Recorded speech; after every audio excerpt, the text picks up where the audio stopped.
அடுத்து 2வது கணக்கு. கொஞ்சம் வித்தியாசமான கணக்கு. ஆனா ஈஸி. பார்த்தோனே ஆன்சர் சொல்லிடலாம். ரஜினீஷ், குமார் இருவரும் 2 டஜன் மிட்டாய்களை 25% 75% என்றவாறு பிரித்துக் கொள்கின்றனர். சரிங்களா? ரஜினீஷ் வந்து எவ்வளோ 25% மிட்டாய் பிரிச்சுக்கிறான்.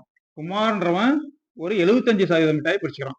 அவன் என்ன கேட்கறாங்க? குமார் பெரும் மிட்டாய்கள் எண்ணிக்கை என்னன்னு கேட்கறாங்க. சரிங்களா? குமார் பெரும் மிட்டாய்கள் எண்ணிக்கை. அதாவது 75% பாத்தீங்களா? அது என்னன்னு கேட்கறாங்க. எதுல 75%? 2 டஜன் மிட்டாய்கள். சரிங்களா? 1 டஜன்னா 12. 2 டஜன்னா என்னது? 24 மிட்டாய். ஓகேங்களா? எத்தனை மிட்டாய்? 24 மிட்டாய். இப்ப 25% 75% பிரிச்சுக்கிறாங்க. சரிங்களா? 25 75 இதுல பிரிக்கலாம். 24ன்றது பார்த்தோன்னே கண்டுபிடிச்சிடலாம். நீங்க 24 4ஆல வகுத்தீங்கன்னா தான் கரெக்ட். அப்பதான் 25 25 25 25 புரிஞ்சிடும். சரிங்களா? இதை 4ஆல வகுத்தீங்கன்னா என்ன வரும்? 24 அப்படின்றது 100%. சரிங்களா?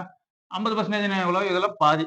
50%ன்னா இதுல பாதி எவ்வளவு? 12 தான் 50%. 25%ன்னா இதுல பாதி. 50ல பாதி 6. சரிங்களா? அப்ப 25%ன்றது 6. ஓகேங்களா? அப்போ இது வந்து 6. 25%. ரஜினிஷ்க்கு எவ்வளவு கிடைக்கும்? 6 மிட்டாய் கிடைக்கும். சரிங்களா? அதே மாதிரி குமாருக்கு எவ்வளவு கிடைக்கும்? 24ல இது 50%ன்றது தேவையில்ல, அப்படியே விட்டுருங்க. சரிங்களா? இப்ப ரஜினிஷுக்கு 25%. அப்போ 6 மிட்டாய் போகும். குமாருக்கு எவ்வளவு கிடைக்கும்? 75%. 24ல 6% மீதி எவ்வளோ? 18 மிட்டாய். அதான் வந்து குமாருக்கு கிடைக்கும். ஓகேங்களா? இப்போ குமாருக்கு கிடைக்கும் மிட்டாய்கள் எனக்கு என்னது? 18. சும்மா நான் விளக்கமா சொல்லியிருக்கேன். நீங்க பார்த்தோன்னே ஆன்சர் கண்டுபிடிச்சிக்கலாம். சரிங்களா? 25% 24ல 25% 75% ஈஸியா பிடிக்கலாம். 6ன்றது தான் 25%. 18ன்றது 75% பார்த்தோன்னே சொல்லிடலாம். சரிங்களா?